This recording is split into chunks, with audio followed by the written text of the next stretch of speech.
It began with something as simple and ordinary as a gate. For years, the property sat on a quiet suburban street, framed by a modest lawn, a sturdy fence, and a driveway that stretched like a private path leading up to the house. The homeowner had always envisioned a proper gate at the entrance, something practical, something protective, something that gave a sense of pride. It wasn't about showing off. It was about security and peace of mind. So after months of saving and researching, the homeowner finally made it happen. A contractor was hired. The posts were set, the hinges bolted, and soon a sleek black wrought iron gate stood proudly at the edge of the property. It matched the home's aesthetic perfectly, blending practicality with style. The homeowner looked at it with quiet satisfaction, feeling accomplished, never imagining that such a simple project would unleash a storm of conflict that would engulf the entire neighborhood. Across the street, however, a pair of watchful eyes had noticed. Karen, the self-appointed overseer of the neighborhood, stood glaring at the new gate like it was an affront to her very existence. She wasn't on the HOA board, she wasn't in charge of zoning laws, and she certainly didn't own the property, but Karen lived for drama. She thrived on inserting herself into situations where she had no authority, all while believing she was protecting the standards of the neighborhood. When Karen first saw the gate, she fumed. She claimed it was too tall, that it ruined the look of the street, and that it violated community standards. In truth, none of these things were correct. The gate met all property codes. It had been approved through the proper city permits. But in Karen's mind, rules and facts didn't matter. What mattered was her own control. The homeowner ignored her at first, thinking her glares and muttered complaints would fade away in time. But instead of fading, they escalated. She began walking past the house more frequently, slowing down to inspect the gate as though she were an inspector sent by the city. She told other neighbors that it's only a matter of time before that thing comes down. But the real explosion came one afternoon, when Karen decided to take things to a whole new level. That day, the homeowner was inside enjoying the peace of their newly secured property, when the sound of sirens shattered the quiet. Police cars pulled up right in front of the house, lights flashing, officers stepping out. At first, confusion took over. Was there an emergency? An accident? A crime nearby? But the truth revealed itself in the most shocking way possible. Karen had called 911 over a gate. She stood proudly on the sidewalk, arms crossed, pointing at the homeowner's property as if she had just uncovered a dangerous criminal. The officers approached, clearly confused themselves. They listened to Karen rant about illegal construction and blocking public access. She spoke with such conviction that for a moment, it sounded like there might be some truth to her claims. But the officers quickly realized what was really happening. This was a petty neighborhood dispute fueled by nothing more than one woman's obsession with control. The homeowner explained calmly, showing the paperwork, the permits, and the property line documents that proved the gate was entirely legal. The officers nodded, agreeing that no laws had been broken. Still, the embarrassment of the moment weighed heavy. To have police show up, neighbors watching from their windows, whispers spreading across the street, was humiliating. And it was all Karen's doing. But what Karen didn't know was that her actions that day would trigger a chain of events she could never have anticipated. Calling 911 over something so trivial had not only wasted police resources, but it also drew unwanted attention to her behavior. Neighbors began questioning her motives. Why had she involved the police? Why was she so fixated on someone else's gate? And for the homeowner, that was the moment when patience ran out. The gate wasn't just a gate anymore. It was a symbol of freedom, of standing up to someone who thought they could control what didn't belong to them. The battle lines were drawn, and the war with Karen had officially begun. As the police cars drove away, leaving Karen fuming on the sidewalk, the homeowner knew this was only the beginning. Karen wasn't going to let it go, and now neither would they. The incident with the police should have ended everything. The officers had made it clear that the gate was perfectly legal, that no violation had occurred, and that Karen's call had been nothing more than a misuse of emergency services. Most people would have been embarrassed, maybe even humbled after such a public failure, but not Karen. Instead, she doubled down. In her mind, being proven wrong didn't mean she was wrong. It meant she hadn't fought hard enough. And so Karen began her crusade. The next morning, she was already at work. A stack of papers in her hand, she went door to door in the neighborhood, complaining about the gate. She framed it as a threat to property values, a sign of unsightly development, and even went so far as to claim it was dangerous for children walking by. She gathered signatures for a petition, though most neighbors signed only to make her leave their doorstep. The homeowner watched her antics from a distance, at first with amusement, then with frustration. It wasn't just gossip anymore. Karen was building a narrative, a story where she was the hero protecting the neighborhood from rule breakers. Every time she passed the gate, she muttered under her breath, making sure the homeowner could hear her disapproval. Soon, letters began arriving, not from the city, not from the police, but from Karen herself. She typed them up to look official, stamping them with a fake neighborhood compliance header. In them, she demanded that the gate be removed immediately or further action would be taken. It was absurd, almost laughable, but the constant harassment was beginning to take its toll. The homeowner knew Karen was bluffing. There was no real authority behind her letters, no law backing her claims, but neighbors began whispering. Some wondered if maybe she was right. Others avoided getting involved altogether. Karen, in her persistence, was slowly spreading doubt. The turning point came one afternoon when the homeowner arrived home to find Karen standing in the driveway, phone in hand, snapping pictures of the gate from every angle. She claimed she was gathering evidence for the county. When asked to leave the property, she scoffed, claiming that the whole neighborhood has a right to know what's going on here. That night, the homeowner couldn't shake the feeling that things were escalating too quickly. What started as one woman's annoyance was turning into a campaign of harassment. But rather than crumble under the pressure, the homeowner decided to prepare. They began documenting everything, every letter, every photo Karen took, every incident where she trespassed or made false claims. The police visit had already set a precedent. If Karen was willing to lie once, she would likely do it again. And next time, there needed to be proof. But while the homeowner was quietly preparing, Karen was loudly scheming. She took her petition to the HOA board, waving it around like a badge of honor. She demanded that the board enforce rules against the gate, insisting it was a violation of community harmony. At first, the board brushed her off, but Karen was relentless. Week after week, she attended meetings, spoke during open forums, and badgered the members until they agreed to look into it. That was all she needed, a foothold, an opening to push harder. For the homeowner, the news was infuriating. It wasn't just Karen anymore, it was the HOA being dragged into her personal vendetta. And while the gate was fully legal, dealing with the bureaucracy of HOA complaints was a nightmare in itself. It meant hearings, paperwork, and endless back and forth. But instead of backing down, the homeowner dug deeper. They researched not only their own rights, but also the HOA's rules. And what they discovered shocked them. Karen, the loudest complainer in the neighborhood, was guilty of multiple violations herself. From unapproved additions to her backyard shed, to her illegally extended fence, Karen had been breaking rules for years, and unlike the homeowner, she had no paperwork to cover her tracks. The homeowner smiled to themselves, a plan forming. Karen thought she could win by creating chaos, but she had just exposed herself to something much bigger. The battle over the gate wasn't just about a piece of iron anymore. It was about power, hypocrisy, and exposing the truth. And as Karen's crusade grew louder, the homeowner's resolve grew stronger. The stage was set for a showdown that would shake the entire neighborhood.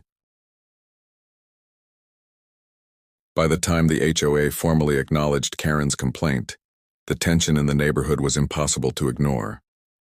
What had once been a quiet, friendly community now carried an undercurrent of gossip and unease. People whispered about the gate, about the police visit, and about the endless letters Karen delivered. For her, this was a victory. She wanted attention, and she got it. The HOA scheduled a hearing, a formal meeting where Karen could present her evidence and the homeowner could defend their property. For most, this would have been intimidating. HOA boards were notorious for siding with complainers, eager to avoid conflict even if it meant punishing innocent homeowners. But this homeowner was ready. Every letter, every trespass, every fabricated claim had been carefully documented. And beyond that, there was the trump card, proof of Karen's own violations. The day of the hearing arrived. Karen showed up with her usual arrogance, clutching her stack of photographs and petitions. She spoke passionately about the gate, claiming it had destroyed the look of the neighborhood and that it posed a safety risk. She exaggerated wildly, even suggesting it could fall on children or block emergency vehicles. The board listened politely, scribbling notes, though a few members exchanged skeptical glances. When it was the homeowner's turn, the atmosphere shifted.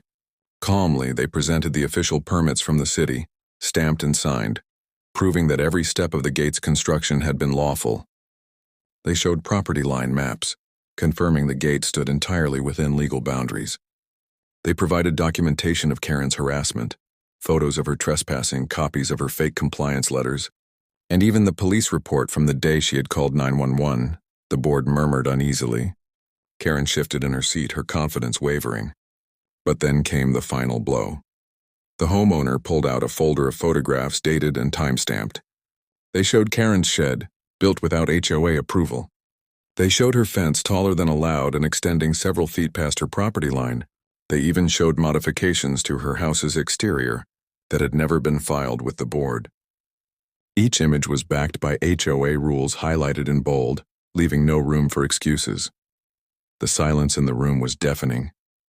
Karen's face drained of color.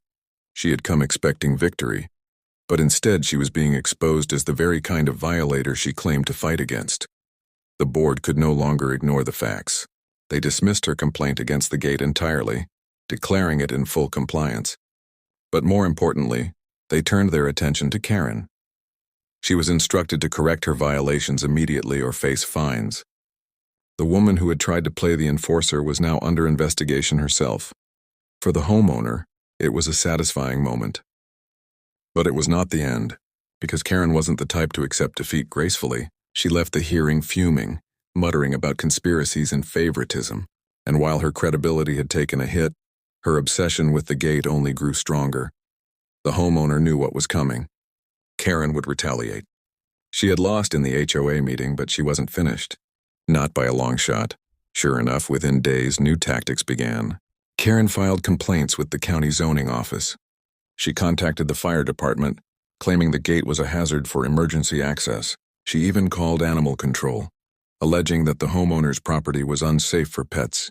Each claim was baseless and each one was dismissed quickly, but the harassment was relentless. At first, it was frustrating, but soon the homeowner began to see it differently. With every false claim Karen filed, she was digging herself deeper. Agencies were starting to take notice, not of the gate, but of Karen's pattern of wasting resources. And the homeowner continued to document everything, building an even stronger case. The neighborhood, too, was beginning to turn.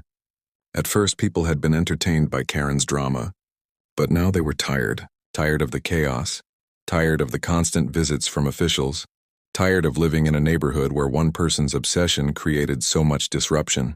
Slowly, sympathy shifted. Neighbors who had once signed Karen's petition now crossed the street to quietly tell the homeowner they were on their side. Karen had tried to make the gate a symbol of defiance. Instead, it became a symbol of resilience. The homeowner hadn't just stood their ground. They had proven that Karen's crusade was built on hypocrisy and lies. But even as victory seemed closer, the homeowner remained cautious. Karen had shown she was unpredictable, and desperate people often made desperate moves. The gate had sparked a war and the battle wasn't over yet. The question now wasn't whether the homeowner could outlast Karen, it was how far Karen was willing to go before she finally broke. Karen's defeat at the HOA hearing should have silenced her. Most people, after being exposed so thoroughly, would retreat into the background, lick their wounds, and maybe rethink their behavior. But Karen wasn't like most people. To her, the hearing wasn't the end of the war. It was simply another battle lost. And losing made her more dangerous. She retreated into the shadows of the neighborhood, her tactics shifting from loud public complaints to quieter, more insidious acts. If she couldn't win through rules and regulations, she would make the homeowner's life miserable by other means. It started small. Trash bags mysteriously appeared in front of the homeowner's property overnight, spilling open and littering the driveway. Lawn ornaments went missing. Packages were delayed or mysteriously vanished from the doorstep. While there was no direct proof that Karen was behind it, the timing was too perfect, the malice too obvious. Next came the vandalism. One morning, the homeowner walked outside to find deep scratches along the side of their car. Another day, someone sprayed a foul-smelling liquid along the base of the new gate, as if trying to stain or corrode the metal. Each act was petty, cruel, and designed to wear down patience. But instead of reacting emotionally, the homeowner grew more strategic. Quietly, security cameras were installed around the property, discreetly positioned to cover every angle: the driveway, the gate, the lawn, and even the sidewalk across the street. Signs went up warning of 24-hour surveillance. What Karen didn't know was that the homeowner had just shifted the balance of power once again. Meanwhile, Karen's paranoia grew. Neighbors noticed her pacing in front of her house at odd hours, glaring across the street, muttering under her breath. The embarrassment of her HOA exposure still burned in her mind, and she was determined to regain control. She doubled down on her smear campaign, spreading rumors that the homeowner was unstable, that the cameras were pointed into her windows, that the gate was just the beginning of illegal construction, but the neighborhood wasn't buying it anymore. People were tired of Karen's antics, and her credibility had crumbled. Instead of sympathy, she received rolled eyes and closed doors. Even those who once entertained her gossip now avoided her entirely. She was becoming an outcast in the very community she once dominated. Still, Karen refused to give up. One night, the homeowner's cameras caught her sneaking across the property line, crouching near the gate with a can of spray paint in her hand. She scrawled crude words across the iron before darting back to her house. The footage was crystal clear, undeniable evidence of vandalism and trespassing. This time, the homeowner didn't hesitate. The video was handed over to the police. When officers arrived at Karen's door, she tried to play the victim, claiming she was being framed and that the homeowner had edited the footage. But the truth was irrefutable. She was issued a formal warning, with the threat of charges if the behavior continued. For Karen, it was a devastating blow. What had once been her game, using the police to intimidate others, was now being used against her. She was on record as a troublemaker, her reputation not only ruined with the HOA but now tarnished with law enforcement as well. And yet, instead of stopping, she grew more desperate. Late-night phone calls began, hang-ups in the middle of the night meant to disturb sleep. Strange letters appeared in the mailbox filled with threats written in shaky handwriting. Even the family dog wasn't spared. One morning, its water bowl in the yard was found tipped over with suspicious residue left behind. The homeowner, however, had anticipated Karen's spiral. Every incident was documented, photographed, and reported. The stack of evidence grew taller with each passing week, transforming what began as annoyance into an airtight case of harassment and criminal behavior. Behind the scenes, authorities were beginning to connect the dots. Karen's repeated misuse of emergency services, her false reports to agencies, her vandalism, her harassment, it was all coming together in a pattern too obvious to ignore. But Karen didn't see it. In her mind, she was still fighting a noble battle, still defending the neighborhood from the supposed blight of a simple gate. She didn't realize that every step she took was leading her closer to a breaking point, a moment where her actions would backfire so spectacularly that she would never recover. The homeowner remained patient, steady, and deliberate. They knew the trap was nearly set. All it would take was one final push, one more reckless move from Karen to bring her entire campaign crashing down. And that push was coming sooner than anyone expected. Karen had been humiliated before, by the HOA, by her neighbors, even by the police, but nothing compared to the sense of isolation she now felt. Once the queen of the cul-de-sac, she had become the villain, the cautionary tale whispered about behind closed blinds. And yet her obsession with the gate burned hotter than ever. The more the homeowner ignored her, the more desperate she became. Silence to Karen was not peace, it was defiance. She interpreted every lack of reaction as a challenge, a silent taunt daring her to go further. One evening, frustration reached its peak. After weeks of stewing in bitterness, Karen decided to make her boldest move yet. Under the cover of darkness, she marched across the street carrying a crowbar, her eyes locked on the gate she despised so much. In her mind, if the authorities refused to remove it, she would take matters into her own hands. But what Karen didn't know was that every step she took was being recorded by multiple cameras, each one feeding directly into a system that archived footage automatically. The homeowner, alerted by motion sensors, watched in disbelief as Karen swung the crowbar against the gate. The clang echoed through the night, but the gate stood strong, unyielding to her fury. Blow after blow she attacked, her face twisted with rage, until porch lights from surrounding homes flicked on and neighbors emerged. Drawn by the noise, by the time the police arrived, summoned by multiple calls, Karen was caught red-handed. Her crowbar was still in her hand, her fingerprints smeared across the gate she had failed to damage. The officers wasted no time placing her in handcuffs, her protest drowned out by the flashing red and blue lights. She shouted about conspiracies, about being set up, about how the gate was an affront to her rights, but no one listened. The evidence was overwhelming. For the homeowner, it was both surreal and vindicating.